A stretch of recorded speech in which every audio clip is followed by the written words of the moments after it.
Olá, alunos, tudo bem? Sejam bem-vindos a mais uma aula do nosso curso de Química Geral para Ensino Médio. E hoje vamos para a nossa quarta aula e vamos estudar os sistemas compostos por mais de umas substâncias e como se comportam, quais são as propriedades das substâncias quando elas estão na sua forma pura ou então em misturas.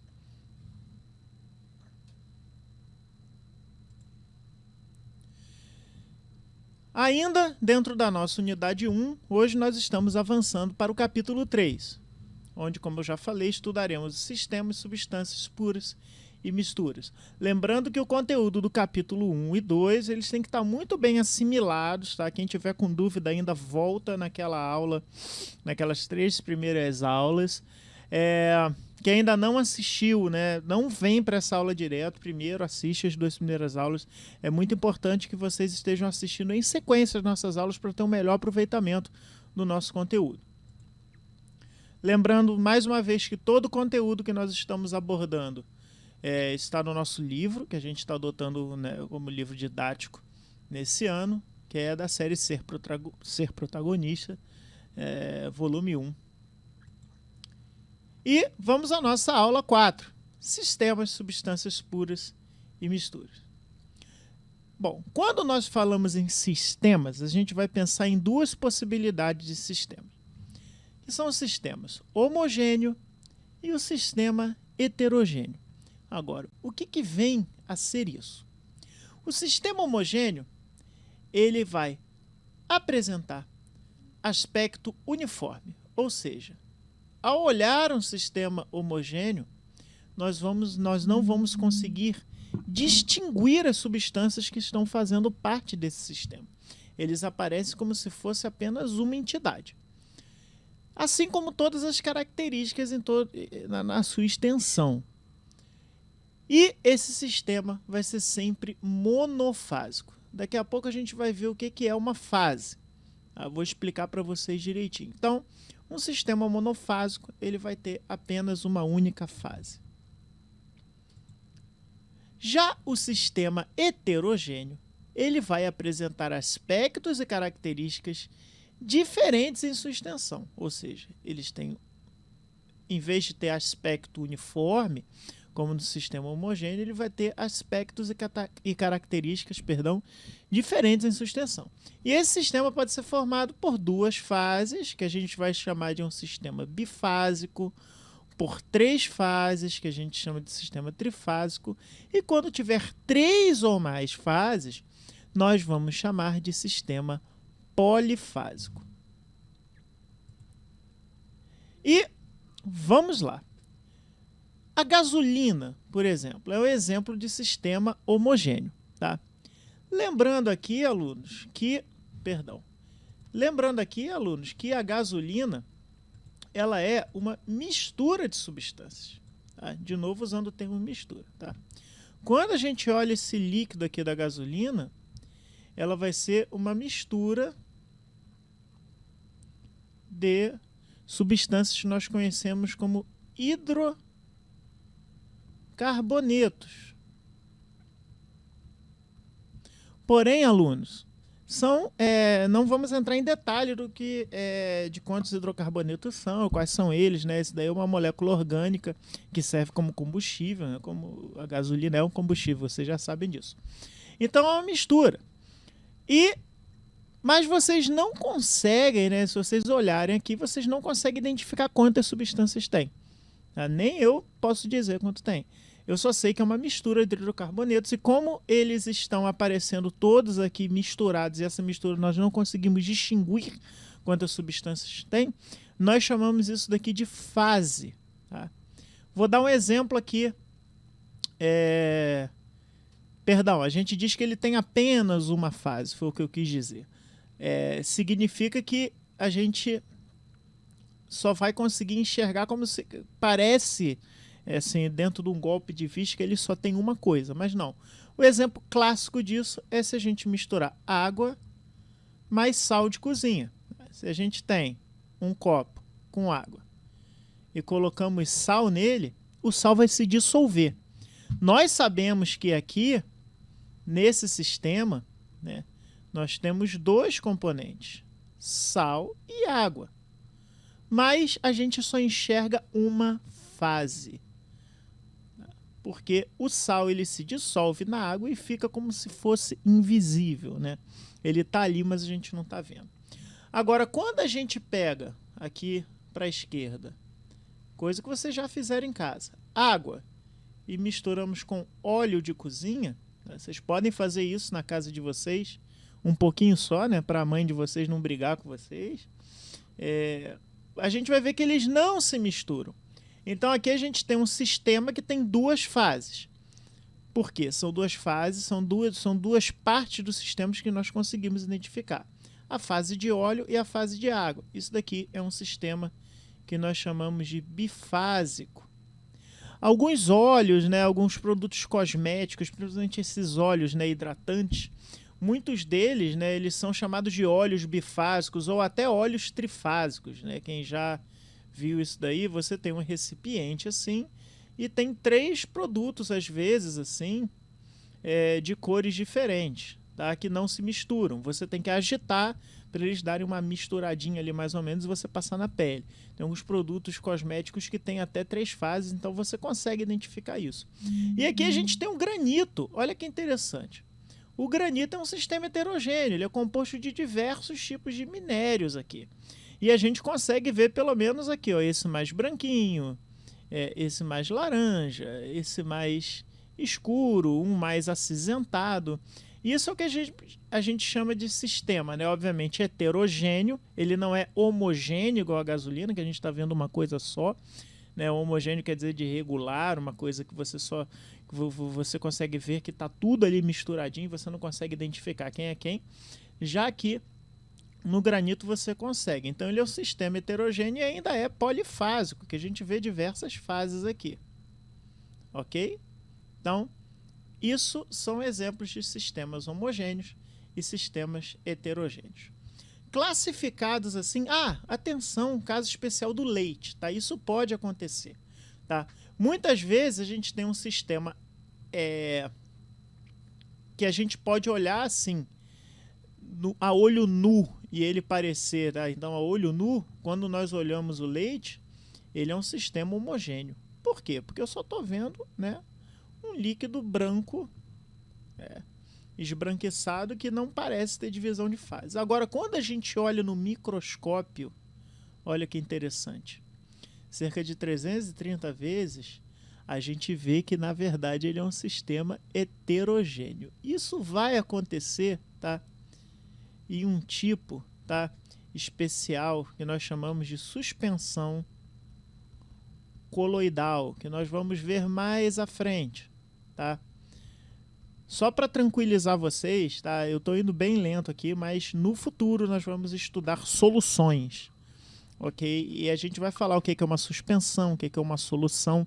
O objetivo dessa aula aqui agora, é nós entendermos os conceitos mais básicos, tá? O que é um sistema homogêneo, o que é um sistema heterogêneo, monofásico, bifásico e outras coisas que a gente vai ver.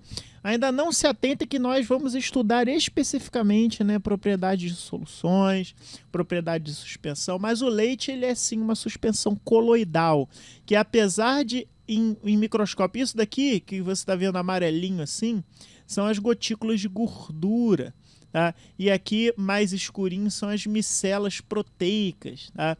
Que são proteínas que ficam dispersas no leite. Então elas são substâncias muito grandes que não se comportam como solução, mas a olho nu elas formam uma suspensão estável. Tá? O que significa ser estável? Significa que ele consegue ficar durante muito tempo nessa forma. Se a gente pegar, dando um outro exemplo aqui, água e areia, né, tipo a água do mar, e misturar durante um tempo, a gente vai ver que aquela água, aquela areia vai se dispersar pela água, mas depois de um tempo, né, você vai ver que a água vai ficar parecendo que está meio suja, mas depois de um tempo aquela areia desce, por questão de densidade, de peso. Ela vai descer e vai ficar toda lá no fundo, tá? Então a gente vai ver o sistema bifásico, tá? Porque tem 2 fases de água e areia muito bem. Tá? A mesma coisa o leite, é como se alguém tivesse pego água, proteínas e gorduras, né, e açúcares e misturado, só que ele vai ter uma estabilidade maior do que água e areia. Tá? Então água e areia, em algum momento a gente pode inclusive ter uma suspensão de água e areia, que a gente diz que a areia está suspensa na água. Mas depois de um tempo ela decanta. Tá? Já o leite não, essa suspensão é estável, ela fica durante muito tempo estável ali, e a gente diz que é uma suspensão coloidal.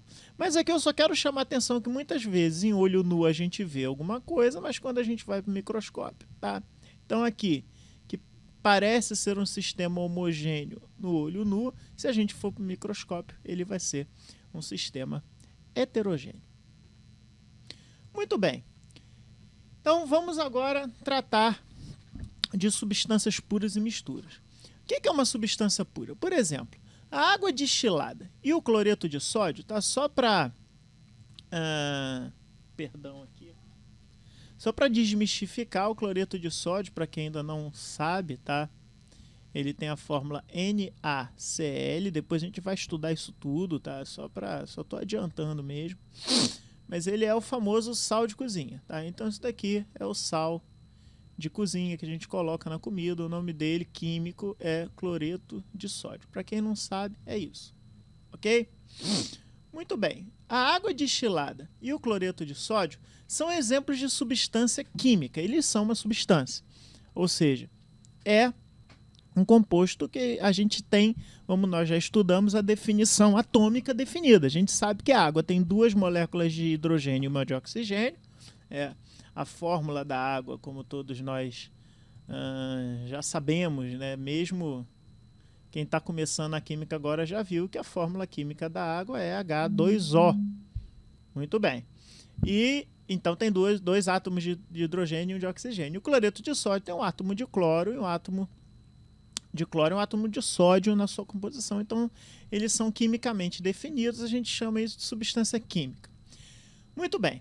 As propriedades constantes, né? Ou seja, eles têm propriedades constantes, como a gente já viu, que são propriedades intrínsecas de cada composto, decorrem do fato de apresentarem justamente essa composição fixa que eu falei com vocês.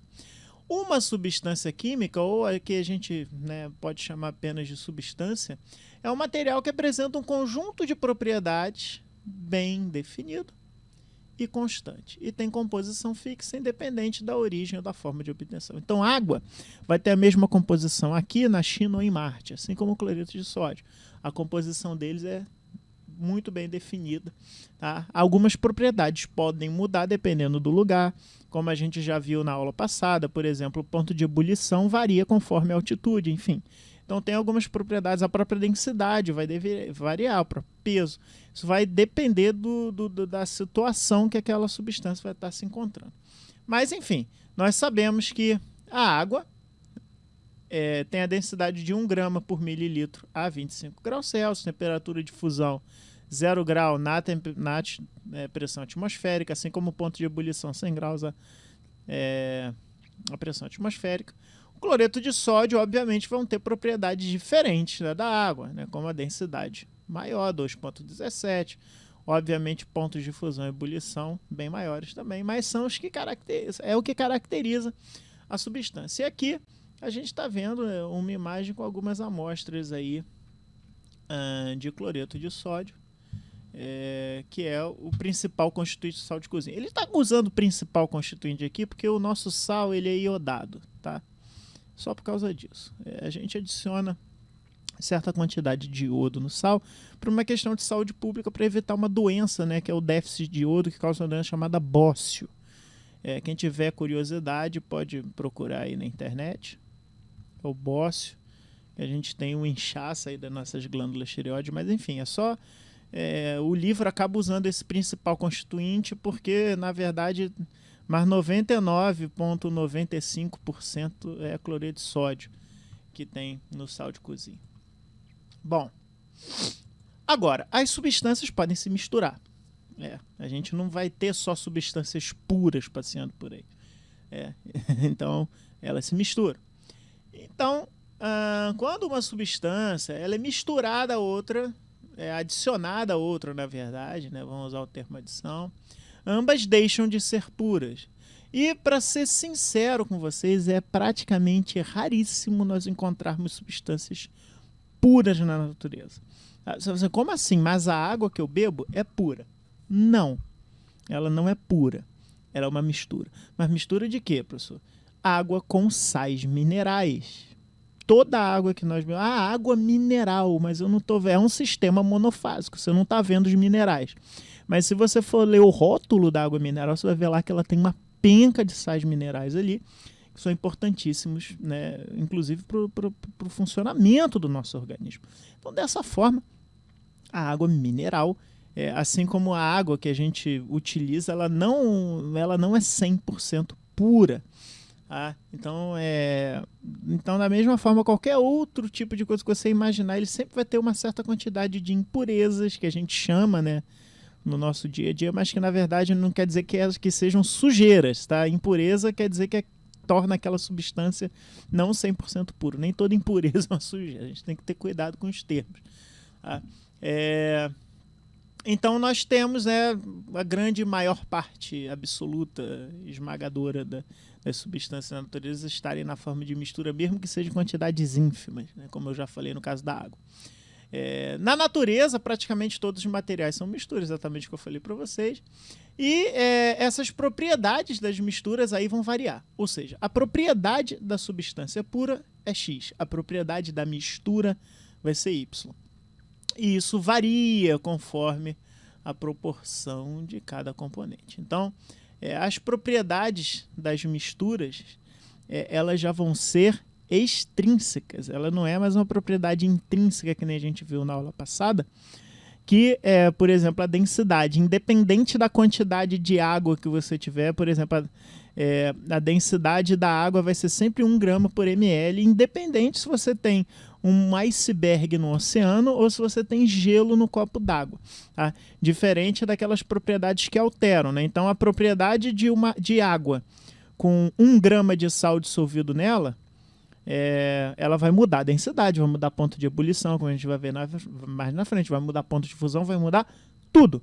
Mas, se a gente adicionar mais cloreto de sódio, a gente altera mais ainda. Então, é uma propriedade, essas propriedades nas misturas já vão ser extrínsecas, elas vão depender da quantidade que eu estou botando. E mais no futuro a gente vai ver o porquê que isso acontece. Tá? Mas, por enquanto, só fiquem na cabeça que você tem alteração de propriedade. Então, aqui a gente tem um sistema, o soro fisiológico, aquele que a gente compra na farmácia para lavar lente, né, ou para limpar o nariz, enfim. É um sistema homogêneo. Se a gente olhar o soro fisiológico, parece água, inclusive, né? Na verdade, a maior parte dele é água. Mas olha que interessante, a cada 100 ml de água, ele tem 0,9 grama de cloreto de sódio. Aí você fala assim, peraí, Elias, você está falando que o soro fisiológico é água salgada, água com sal? Exatamente. É isso mesmo.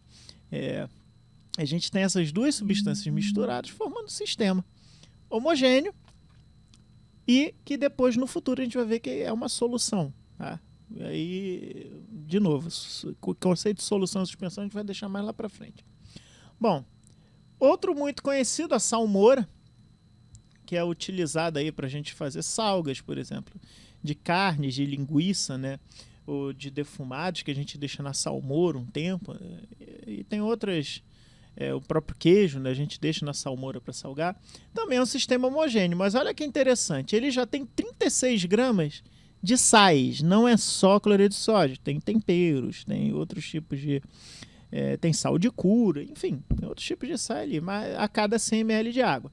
Aqui é um sistema também homogêneo, que se a gente olhar um para o outro assim, a gente pode às vezes nem identificar, mas a gente tem várias substâncias ali, não apenas duas que nem no soro fisiológico.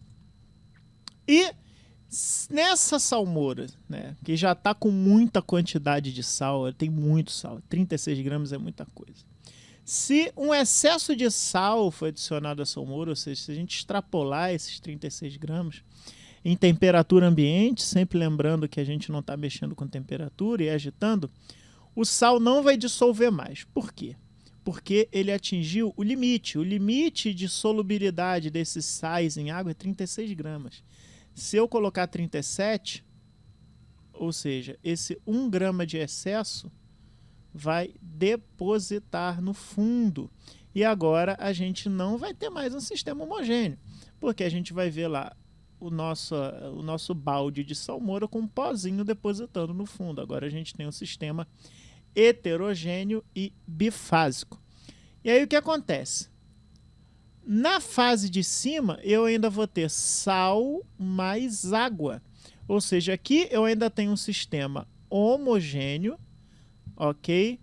Com duas substâncias, sal e água. E aqui um sistema heterogêneo. Tá? No caso, duas substâncias não, são várias, né? Perdão aqui, porque a salmoura é mais uma mistura de sal, com várias substâncias, vários sólidos dissolvidos. E aqui no sistema heterogêneo, a mesma coisa, a gente vai ter né? Aqui com várias substâncias também. E o sistema como um todo vai ser bifásico, ok?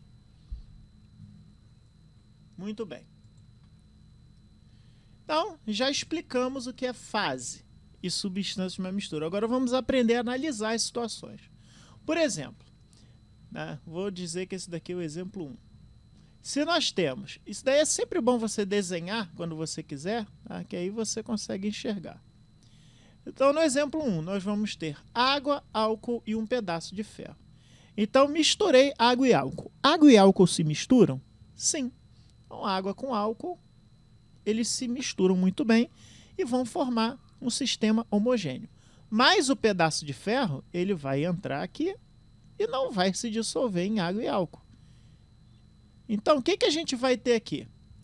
Uma mistura heterogênea. Por que é uma mistura heterogênea? Enquanto tem só água e álcool, é uma mistura homogênea. Porque eu não sei ali, olhando onde está a água e onde está o álcool. Eles se misturaram completamente. Agora, se eu coloco um pedaço de ferro lá, agora eu estou vendo. Temos duas coisas. Um líquido transparente, perdão, que é uma mistura homogênea, agora com pedaço de ferro. Então, o sistema como um todo fica heterogêneo. Eles têm 3 componentes, obviamente, água, álcool e o pedaço de ferro, e 2 fases. Por que 2 fases? Eu consigo identificar 2 coisas nesse sistema aqui, o líquido transparente e a barra de ferro. Ok? Água e álcool vão constituir uma fase e o ferro constitui a outra. É assim que se faz esse tipo de análise. É bem simples. Agora, o segundo exemplo. Água salgada, álcool, óleo e sal não dissolvido. Olha que interessante. Então, a gente tem um sistema que tem água salgada e tem o sal não dissolvido, né, em excesso. Álcool e óleo. Água e álcool, a gente já sabe que se mistura. Então, quando a gente vem aqui para o exemplo 2... a gente sabe que água e álcool se misturam. Então, a gente já vai ter uma fase formada por água e álcool e, de quebra, o sal, que o sal também vai estar dissolvido na água. Muito bem. Só que aí nós estamos adicionando óleo, e o óleo a gente sabe que não se mistura com a água. Então, olha que interessante. O sal não dissolvido vai ficar aqui embaixo. Aqui é o sal não dissolvido. Aqui a gente vai ter a água mais álcool mais o sal dissolvido, que vai formar uma fase, e aqui aquilo que não se mistura, que é o óleo. Ok? Então a gente tem uma mistura heterogênea, porque a gente está vendo, né, 3 fases, a gente está vendo 3 coisas: o óleo, a água com sal e o sal depositado no fundo. É o sistema trifásico. Bom, agora, número de componentes, 4 componentes, porque tem água, sal, óleo e álcool. Uma fase é formada por água salgada e álcool, o óleo forma outra fase e o sal não dissolvido mais uma fase, como a gente já viu. Agora, água líquida e água sólida. Ó, o nosso copo de água com gelo, né? Então, a gente vai ter um copo de água e o gelo aqui boiando nele. Lembrando que o gelo é menos denso que a água. Olha que interessante. Apesar de ter apenas um componente, ó, formado por um componente, que é o quê? Água. A gente está vendo duas fases, a fase líquida e a fase sólida. Ok? Então, às vezes, os sistemas podem ter um componente e mais de uma fase se apresentarem como mistura heterogênea. E não temos misturas só quando a gente fala de sistema, né, líquido. A gente também tem mistura quando a gente fala de sistema sólido e gasoso também. O gasoso é mais fácil da gente pensar. Tá? Por exemplo, o ar atmosférico. O ar atmosférico ele é composto de nitrogênio na sua maior parte, 78%. Isso dá a coloração azul dentro do nosso espectro de cor, nosso céu, devido à quantidade de nitrogênio nele. Temos 20% de oxigênio, 0,03% de CO2, um pouquinho de argônio, 0,93%, ainda mais que CO2, e mistura de outros gases. Mas quando nós vemos o ar atmosférico, ele parece ser apenas um gás só. Então é uma mistura homogênea. Na verdade, toda mistura gasosa vai ser sempre homogênea, tá? Ela sempre vai se apresentar como uma única fase, apesar de ter diversas substâncias. Bom, as misturas líquidas, a gente pode ter mais de uma fase. Ela pode ser uma mistura homogênea, como água e álcool. Aqui na letra B a gente vê que tem água e álcool. Tá? E nós não conseguimos diferenciar água e álcool. É uma fase apenas, uma mistura homogênea. Ou água e óleo, a gente pode ter, tá, essa mistura bifásica, onde a gente vê o óleo por cima, que é menos denso, sempre lembrando que o mais denso desce, tá, porque é o mais pesado. E então, já nas misturas líquidas, nós podemos ter sistemas heterogêneos de uma ou mais fases. Da mesma forma, as misturas sólidas. Eu coloquei aqui o aço. Tá? Isso daqui são barras de aço. Quando você olha a barra de aço, você está olhando assim, nossa, que bonito, né? Pô, barra de aço, legal. Tal. Mas lembre-se que aqui você tem mais de um componente. Tá? No aço é uma mistura de ferro mais carbono. Tá? Então é uma solução sólida. Né? É uma mistura, perdão, sólida, onde você está misturando dois componentes e eles, né, alteram as propriedades. Quando você olha um lingote, né, que a gente chama da barra daquela barra pura da substância de ferro e um lingote de carbono, quando aquecemos os dois e misturamos, eles formam uma nova substância que a gente chama de aço, que na verdade é uma mistura. Então é assim que funciona a metalurgia. Da mesma forma que o bronze, né, vocês já ouviram falar muito do bronze, da idade do bronze, aquela coisa toda, que na verdade ele tem em sua maioria, a maior parte da sua liga, ele é formado de cobre e estanho, que são misturados para, né, o cobre é muito maleável, ele é muito molinho, né? Tanto que quando a gente vê uma chapa, um fio de cobre, ele é muito maleável, ele é muito mole. O estanho já é mais rígido. Quando a gente mistura os dois, ele forma uma liga mais forte. Obviamente que aqui vai entrar também outras coisas. Entra um pouquinho de níquel, de alumínio, em menor quantidade e outros, né? Mas a base é cobre e estanho. Então isso é um tipo de mistura sólida. São as ligas metálicas. No final lá da nossa aula eu vou deixar um link para quem se interessar, apenas curiosidade, com um vídeo de como é a fabricação do aço. Quem se interessar, ainda mais aí na região de Volta Redonda, que é o Vale do Aço, né, talvez seja interessante para vocês verem, faz parte até do dia a dia de vocês aí. Muito bem. E quando nós vamos tratar das curvas de aquecimento de misturas, a gente vai ver que há uma certa diferença ali. Pois bem, isso daqui seria de uma substância pura, na letra A, perdão. tá? Que seria apenas o da água que nós já estudamos na aula passada, onde vemos aqui em temperaturas menores que zero, a água está na forma sólida, na forma de gelo. Chegou aqui nos 0 graus, a gente tem um processo de fusão e até toda a água derreter, toda a água fundir, virar líquida, né? A gente vai ver que não há alteração de temperatura. O termômetro vai continuar marcando 0 grau. Tá? Quem quiser fazer esse experimento em casa, tá? Dá para fazer, basta você pegar gelo mesmo. Quem tiver um termômetro aí de temperatura ambiente, não adianta fazer com termômetro corporal, aquele que a gente bota embaixo do braço, porque a escala dele não começa em 0 grau, ele começa em 30 e poucos graus, porque ele só interessa medir a temperatura de corpo. Então tem que ser um termômetro que tenha 0 grau. Então, tem alguns termômetros culinários que você tem. Vocês vão ver que ele vai estar até abaixo de 0. E quando a água começar a derreter, encosta o bulbo do termômetro na água que está derretendo, você vai ver que a água vai estar derretendo. Enquanto ela estiver derretendo, você vai ver que a temperatura vai continuar a 0 grau. Que ela só vai começar a aumentar de novo quando ela ficar totalmente líquida.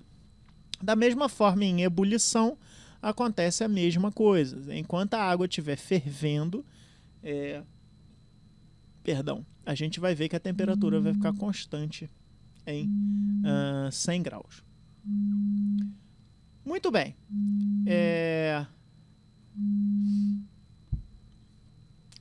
Já quando nós temos uma mistura, como eu já tinha falado para vocês anteriormente, a gente vai ter uma alteração, ok? Tanto no ponto, na zona, né, que a gente chama de fusão, que é o início e o final, da fusão, quanto na zona de ebulição, início e final de ebulição. Então, a gente vai ver que essa temperatura constante não vai mais acontecer. A gente tem uma variação no início e final da fusão. Você vê que a temperatura continua aumentando mesmo assim. Tá? Isso é uma forma, se a gente quiser diferenciar água pura de água com álcool, mede o ponto de fusão e de ebulição dele. Veja se vai ter temperatura. No caso de água e álcool, a gente vai ver uma particularidade deles. Mas, enfim, seria uma forma, ou no ponto de fusão ou no ponto de ebulição. Tá? No caso da água e álcool, a gente teria que olhar o ponto de fusão, depois vocês vão ver por quê. Eu consigo ver que se houver variação, né, nessa temperatura, a gente vai ver que o início da fusão vai começar um pouquinho abaixo de 0 grau. Menos, vamos supor, menos 6 graus. Né? E vai terminar um pouquinho acima do da água, um pouquinho acima de 0, porque elas estão misturadas. É como se uma compensasse a outra. Tá? O álcool ele tem um ponto de fusão muito abaixo do da água. E por essa mistura ali ser homogênea, a gente tem uma alteração total do sistema. Ok? Da mesma forma, o ponto de ebulição. Então, olha só. E isso, tá? A gente tem algumas substâncias, algumas misturas de substâncias que elas têm um comportamento diferente. Que elas vão ser constantes, apesar de serem misturas, elas ficam constantes durante aquela zona de fusão, ou elas ficam constantes na zona de ebulição, que são as misturas que nós chamamos de misturas eutéticas ou as misturas azeotrópicas. Então vamos ver uma por uma aqui. Por exemplo, a mistura que tem 96% de álcool e 4% de água, que é esse álcool comercial que a gente vê por aí, né? Ela se compõe, ou seja, ela tem muito mais álcool do que água, né? Muito mais álcool do que água. Ela se comporta como uma substância pura durante a ebulição. O que isso significa? Olha, vou frisar isso daqui muito bem para não ter dúvida para vocês. Ou seja, ela se comporta como uma substância pura durante a ebulição. Ou seja, durante a ebulição ela vai se comportar como uma substância pura. Tá? Isso é, ela vai apresentar aquela temperatura de ebulição constante que a gente viu. E isso é uma mistura azeotrópica. Então, nessa proporção, olha, cuidado. Tudo depende também da proporção dessa mistura. Tá? Nessa proporção, sempre atentem disso, nessa proporção de 96 para 4, a água vai... essa mistura vai se comportar na ebulição como uma substância pura. Isso é uma mistura azeotrópica. Agora, indo para os sólidos, né, vamos falar da solda. Né? E já viu, a solda é aquela coisa que a gente usa, né, para unir pedaços de metais, ou então para colocar, né, componentes eletrônicos, que a gente vai usar solda, né, usa aquele ferrinho quente que encosta numa liga de metal, ele derrete e faz aquela cola, assim, digamos assim. Tá? Então a solda mais comum de metais, ela é feita de 63% de estanho e 37% de chumbo.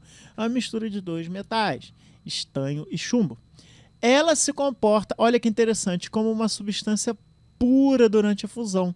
Então a temperatura de fusão é constante. Isso é muito interessante porque você aplica uma temperatura.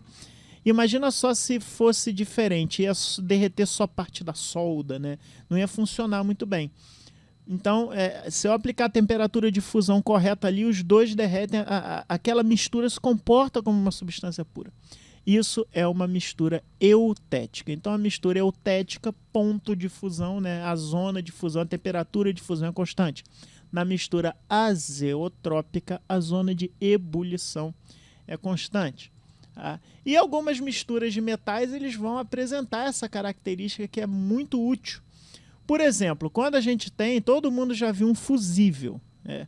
O que é um fusível? Fusível é um equipamento de segurança. Okay? Então, o teu circuito elétrico ele vai estar alinhado. Tá? A gente vai ter um fusível de condução nele ali. Tá? E o que tem nesse fusível? Ok? O que tem nesse fusível? Esse fusível, vou desenhar de outra cor aqui, ele vai ter uma liga metálica aqui. Tá? De uma composição X.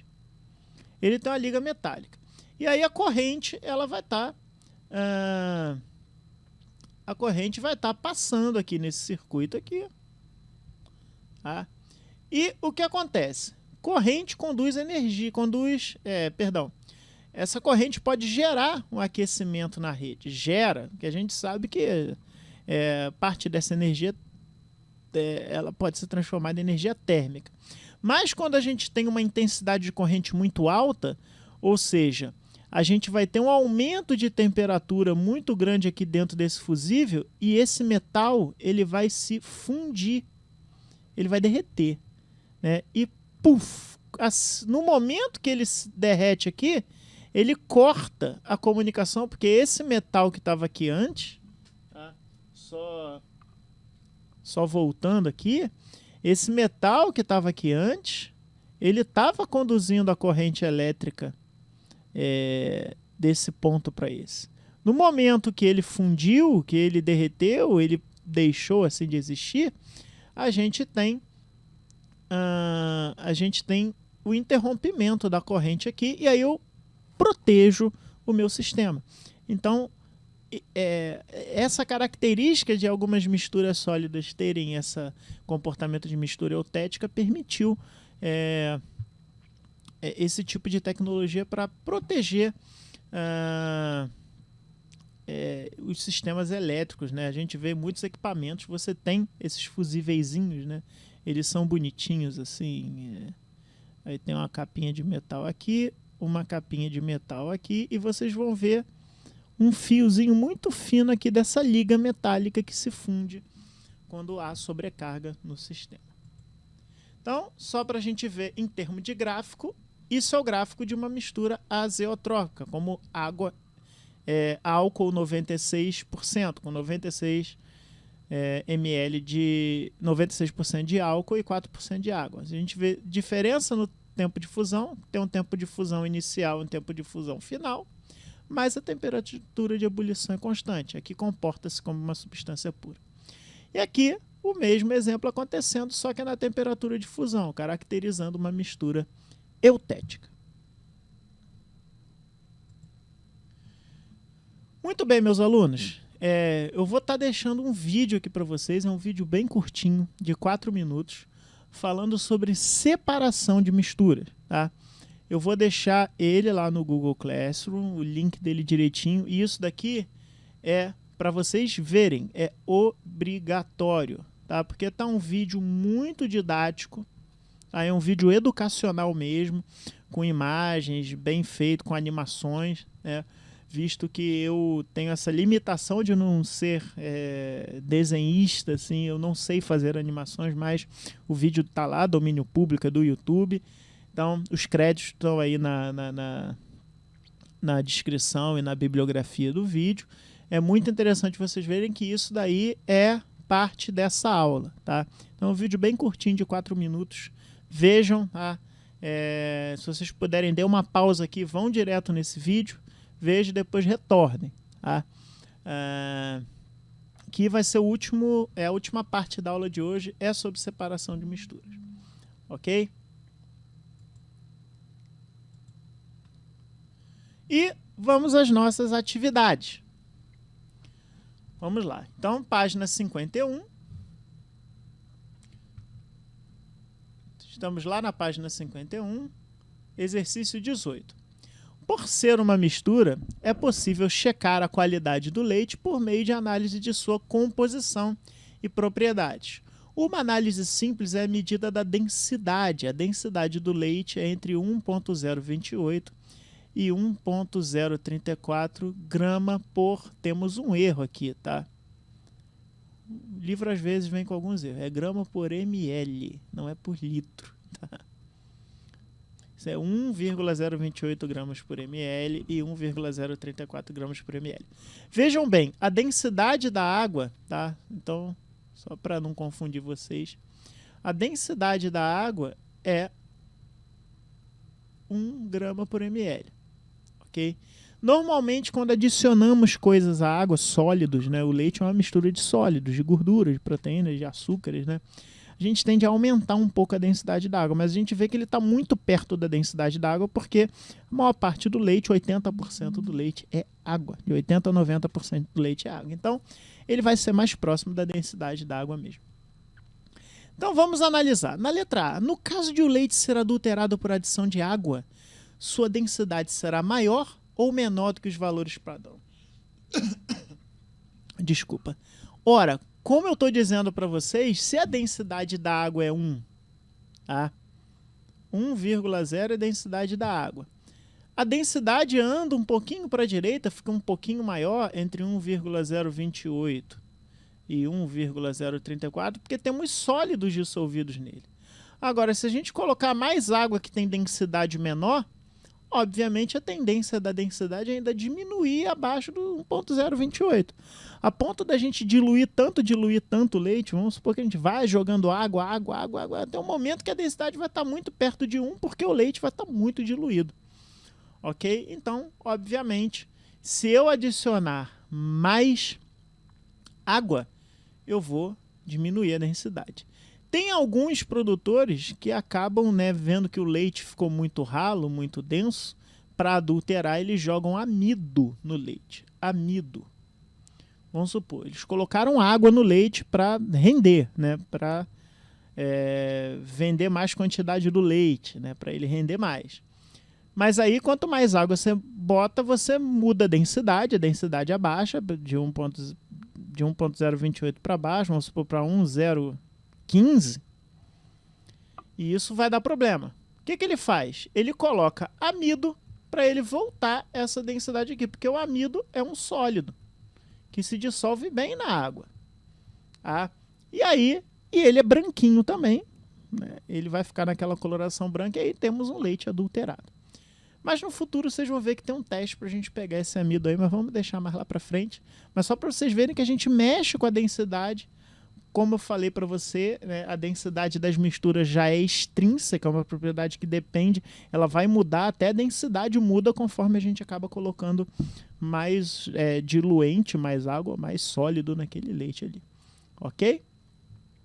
Ora bem, no caso de retirada de gordura, né, o leite ele vai ser retirado, a gordura dele é a nata, tá? A gente tira a nata para você fazer manteiga e outras coisas. A densidade do leite será maior ou menor que os valores padrão.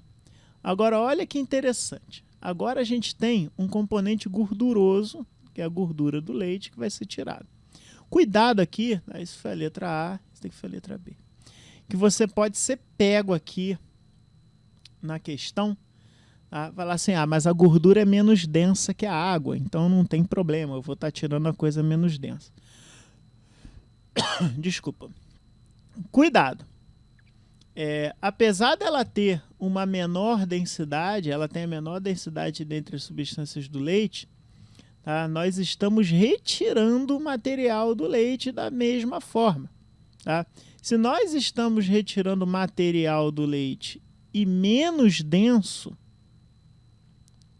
tá? O que vai sobrar ali vai concentrar e vai ficar mais pesado. Olha que interessante. Tá? Veja bem, a gordura ocupava um espaço ali. Tá? Vamos ver se eu consigo desenhar isso. É como se a gordura ocupasse um espaço ali. Eu vou retirar a gordura. O que vai sobrar, tá? O resto dos componentes vão ocupar aquele espaço dali, só que são componentes mais pesados. Tá? Então, nesse caso, a gente vai ter um aumento da densidade do leite, porque estamos tirando coisas leves dele e tá ficando, né? Ele está ficando mais pesado por conta disso. Não é muita coisa, mas fica. Não a ponto de adulterar o leite, mas ele tende a ficar mais denso por causa disso. Ok? E C. A densidade de um leite adulterado pode se situar dentro dos valores permitidos? Nunca. Tá? Isso daí é uma coisa que, já adiantando as disciplinas técnicas de vocês, se a densidade do leite é 1,8 entre 1,034 gramas por ml, qualquer valor para baixo de 1,028 ou para cima de 1,034, temos um leite adulterado. Ok? Muito bem. Agora vamos ver essa atividade aqui que é de Enem, inclusive. Tá? Perdão, de Enem não, de vestibular. Na página 36. Considere 2 beckers, tá? Para quem ainda não conhece, becker é um recipiente de vidro, assim, tá? Uma pontinha aqui, mas é um copinho, né? É um copo. Mas com marcação, bonitinho, próprio para laboratório. Quando vocês forem para o laboratório, vocês vão ver como é que é. Contendo quantidades diferentes de 2 amostras líquidas homogêneas, A e B. Então, eles têm 2 amostras homogêneas, não sabe se é mistura, se é uma substância pura, enfim, a 25 graus. E eles são submetidos a aquecimento por 30 minutos sob pressão de 1 atm. Então, em pressão atmosférica, ele está aquecendo aquela mistura. Com a fonte de calor equivalente. O que isso significa? É a mesma quantidade de calor, tá? Então, é a mesma quantidade de energia isso vai ser fornecida àquele sistema. A temperatura do líquido contido em cada becker foi medida em função do tempo de aquecimento. Tá? Então, aqui o tempo em minutos e aqui a temperatura em graus Celsius. E os dados foram seguir. Vejamos aqui, primeira coisa que a gente vai observar. O ponto de ebulição dos dois, né, temperatura de ebulição, é a mesma. A TA é igual a TB, então já vamos escrever isso na questão. Ok? E foi constante, CTE. Se o ponto de ebulição é constante, temos, no primeiro caso, né, as possibilidades. 1. Uma substância pura, beleza. 2. Uma mistura, o que, pessoal? Azeotrópica. Porque a gente não está vendo ponto de fusão aqui. Pode ser até que o ponto de fusão seja variado. Mas sabemos que não necessariamente pode ser uma substância pura. Pode ser uma mistura azeotrópica. Então vamos analisar aqui as afirmações. Primeira, se TA é igual a TB, ou seja, a temperatura de ebulição são iguais, então a amostra A e a amostra B provavelmente são a mesma substância pura. Ele está usando o termo provavelmente. Quando a gente fala de probabilidade, tá, a gente pode dizer sim, provavelmente é, mas pode ser que não seja. Tá? Então, isso é uma questão que pode levar à dubiedade aqui, né, à dúvida, mas ele está usando o termo provavelmente, não certamente, mas nós sabemos que ela pode ser uma mistura azeotrópica. Então, eu vou considerar isso daqui correto, já que ele está usando o termo provável. Se ele utilizasse certamente, eu já poderia anular que não. Pode ser uma mistura azeotrópica. Se as amostras A e B são constituídas pela mesma substância, ou seja, se A é igual a B, tipo assim, A e B são água, vamos supor. Então o volume da amostra B é menor que o volume da amostra A. E isso a gente já viu, que a gente vê pelo tempo que ela chegou à temperatura de ebulição. Essa chegou em 10 minutos.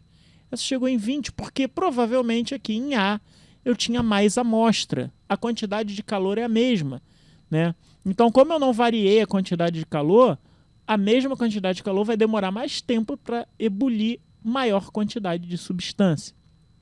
Então, isso daqui também está coerente. Ok? Então, a amostra A é uma mistura em que o líquido predominante é aquele que constitui a amostra B. Pois bem, aqui vamos analisar a situação. Supondo que tenhamos uma mistura azeotrópica agora, porque ele está falando em mistura, e a gente sabe que no caso da mistura azeotrópica o ponto de ebulição é constante. Tá? A amostra A é uma mistura em que o líquido predominante é aquele que constitui a amostra B. Bom, isso a gente não pode dar assertiva, porque vamos supor que a amostra B seja o álcool, na mistura de álcool e água, e a amostra A seja água. Que a amostra B seja álcool puro e a amostra A, seja a mistura de 90% de álcool e água. Tá? Obviamente que a temperatura de ebulição vai ficar mais perto da temperatura do álcool, mas não exatamente vai ser a mesma. Isso a gente nunca vai poder dar certeza. Ok? A temperatura de ebulição ele vai mudar quando a gente tem uma mistura, mesmo que ele seja predominante. Então, dessa forma, como a temperatura é exatamente igual, ou ambos são uma mistura, ou ambos são substâncias puras. Como a gente já viu, isso vai alterar conforme a gente vê, conforme há essa mistura. Mas, obviamente, que se for maior parte de uma mistura, a tendência é ele ficar mais perto ali da amostra que está ali. Mas poderia ser o contrário. Poderia ser que a amostra B fosse maior constituída pela amostra A. Isso aqui poderia ser o inverso também. Nesse caso, como ele está afirmando e não está utilizando provavelmente, aí a gente pode anular. Então a resposta aqui é C. Apenas as afirmativas 1 e 2 estão corretas. Lembrem-se sempre que esses testes aqui, eles envolvem muito mais, às vezes, interpretação de texto do que a própria química. A química disso daqui é fácil de você entender, mas a interpretação de texto vai pegar você.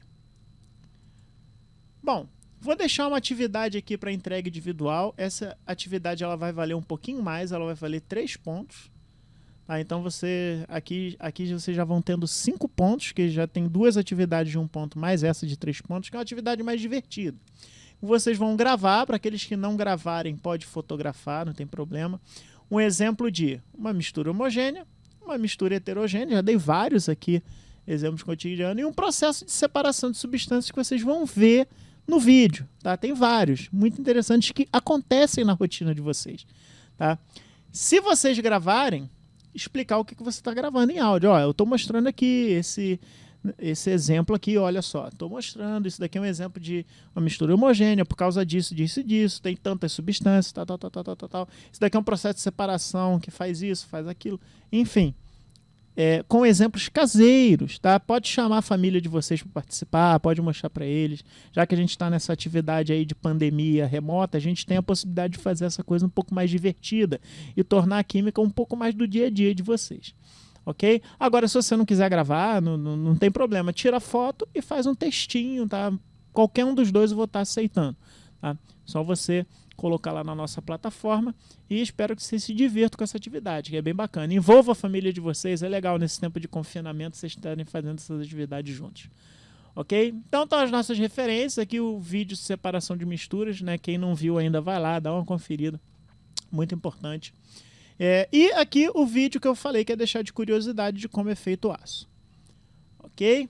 Então, essa foi a nossa aula, meus queridos alunos. Espero que tenha sido proveitoso para vocês. Estamos aí à disposição para tirar dúvidas. E não esqueçam de acessar o nosso conteúdo na nossa plataforma e estar acompanhando as nossas atividades. Bons estudos e até a próxima. Até mais!